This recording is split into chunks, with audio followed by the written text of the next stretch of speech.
প্রিয় বোদা উপজেলাবাসী, আপনারা জানেন সাম্প্রতিককালে বাংলাদেশের প্রায় ২৭টি জেলা সহ চরাঞ্চলে বিষধর রাসেল ভাইপারের উপদ্রব দেখা দিয়েছে, যা জনমনে আতঙ্ক বিরাজ করছে।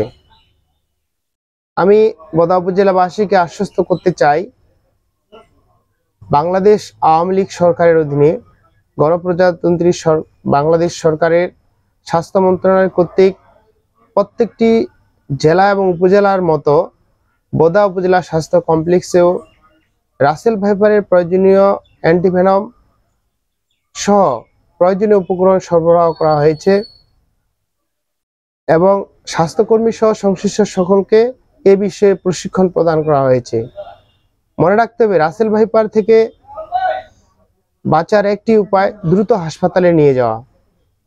কাউকে এই বিষধর সাপ দংশন করলে কারো পরামর্শে ওঝা বা ঝাড়ফুঁকের নামে সময় নষ্ট না করে দ্রুত হাসপাতালে নিয়ে যেতে হবে, তাহলেই সেই রোগীকে বাঁচানো সম্ভব হবে।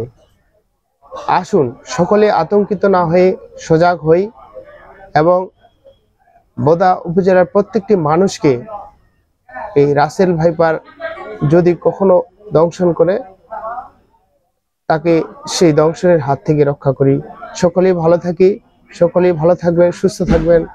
সবার সুস্বাস্থ্য দীর্ঘায়ু কামনা করে শেষ করছি। জয় বাংলা, জয় বঙ্গবন্ধু।